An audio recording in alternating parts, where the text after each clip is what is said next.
que ce soit par les airs, par les eaux ou par la terre. Instantanément, ton inconscient peut s'imaginer gravir la montagne et être tout en haut. Ce qui compte n'est pas l'arrivée, mais le chemin parcouru. Voici l'histoire d'Ayana, une princesse inca, née en 1474. Tu pourrais croire que son histoire se termine dès sa naissance, promise en offrande aux dieux pour son 15e anniversaire. Et pourtant, c'est toute son histoire, de son début à sa fin, qui reflète la belle âme d'Ayana. Ce qui compte n'est pas l'arrivée, mais le chemin parcouru. Cette phrase a sans doute dû être prononcée pour la première fois par Ayana. En effet, elle profitait de chaque seconde qui s'écoulait. Elle laissait le passé derrière elle, sans regret. Elle n'y repensait que de temps en temps pour y regarder les plus belles images.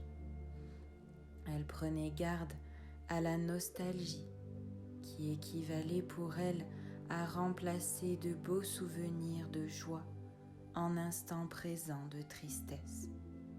Au lieu de cela, elle préférait les laisser tels qu'ils avaient été, en les regardant d'un œil bienveillant et sans jugement. Le jugement d'ailleurs restait à l'écart de sa vie.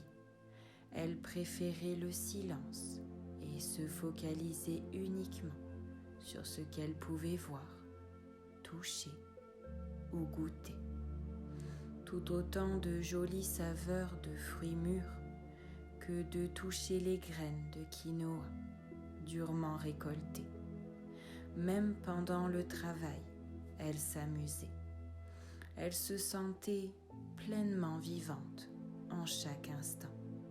Chaque mouvement que faisaient ses mains pour exécuter ces gestes familiaux la fascinait et la rendait encore plus curieuse de comprendre comment cela pouvait fonctionner. Finalement, elle était très différente des autres villageois qui se souciaient beaucoup du climat. Ils ne semblaient même plus voir la beauté des fleurs et leurs odeurs. Ils couraient sans cesse après le travail, de peur de manquer.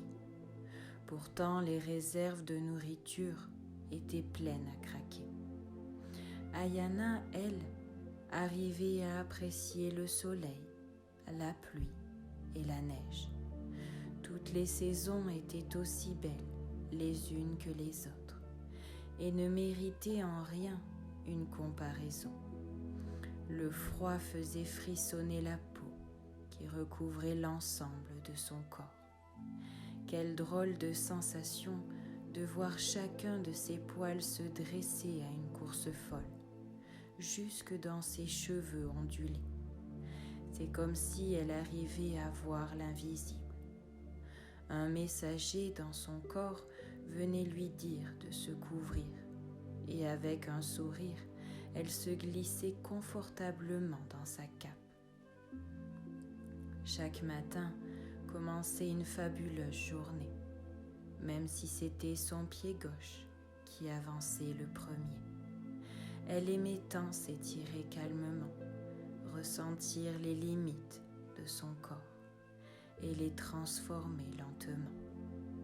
C'est comme si le miracle de la vie avait toujours été là, sous les yeux de chacun d'entre eux, mais que l'habitude l'avait changé en quelque chose de banal et insignifiant.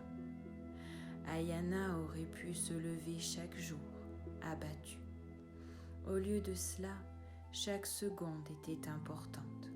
Finalement, c'étaient les villageois qui, eux, ne savaient pas quand ils allaient partir, qui était mort à la vie.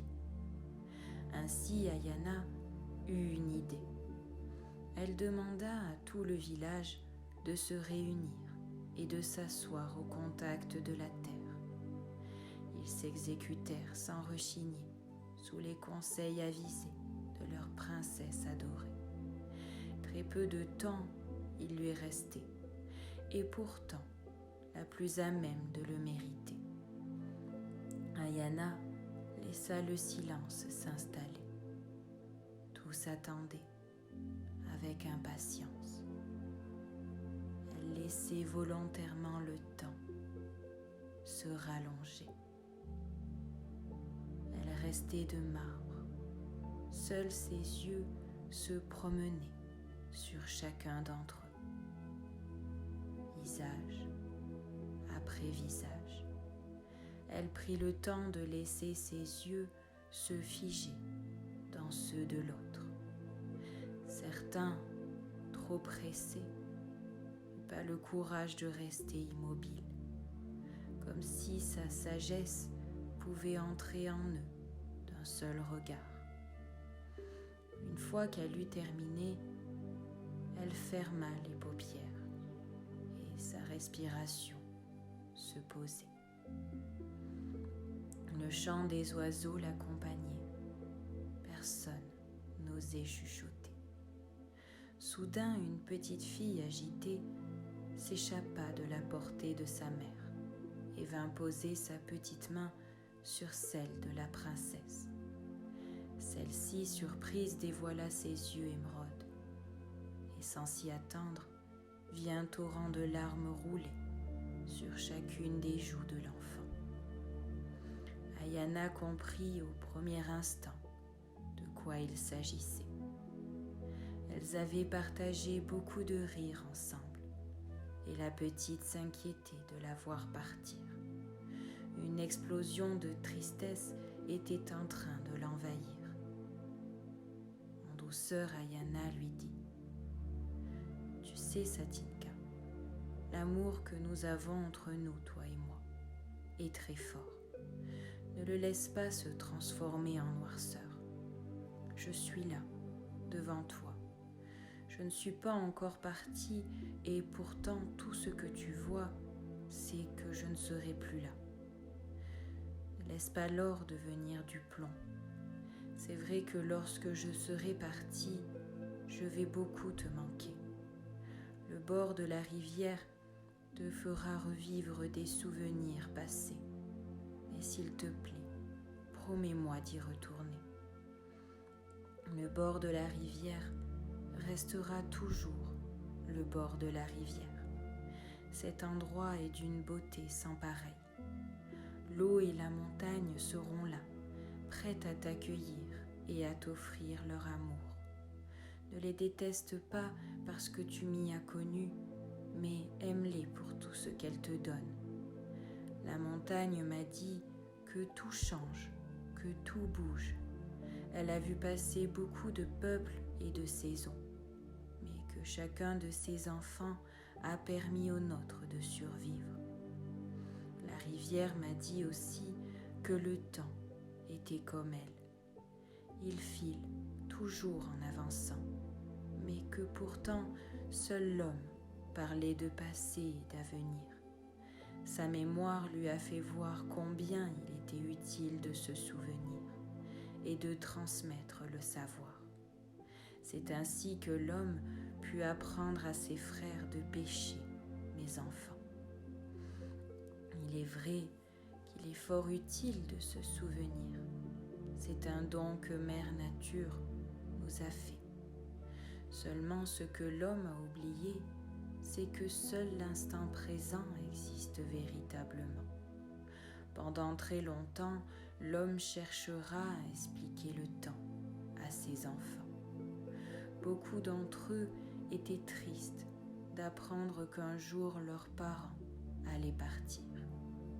La peur de la mort était très puissante dans le cœur des enfants des hommes. C'est parfois celle-ci qui guide encore leurs pas d'adultes et les empêche d'être complètement eux-mêmes. Beaucoup travaillent plus qu'ils ne devraient pour stocker au cas où il manquerait. D'autres restent seuls plutôt que de risquer de souffrir à nouveau, par peur de mourir de chagrin. Mais finalement, c'est un peu comme une demi-vie, une vie morte ou une morte de vie. Et tu vois, bizarrement, je sais quand ma vie s'arrêtera. Et de l'offrir au Dieu ne me vexe pas. Ce corps que tu vois, c'est eux qui me l'ont donné. Alors c'est un peu comme si je leur rendais. Et à voir la beauté du monde, de la nature, des étoiles, de ce corps, je suis sûre qu'un fabuleux voyage m'attend de l'autre côté. Alors sèche tes larmes et apaise ta peur, car je serai toujours là dans ton cœur. Installe-toi en face de moi et ferme les yeux. Écoute le chant des oiseaux comme il est beau. Ressens ta respiration, laisse-la devenir une amie, une alliée, et va chercher dans ton cœur mes mots, mes rires, dès que tu en as besoin. Mais surtout, n'oublie pas que la personne la plus importante de ton monde, c'est toi, et qu'il est temps de vivre maintenant. Savoure chaque instant. Comme tout le monde écoutait Ayana, chacun d'entre eux ferma les yeux. Tous entrèrent au plus profond de leur cœur. Ils savourèrent chaque pulsation de vie et de bonheur. Tout irait parfaitement bien désormais.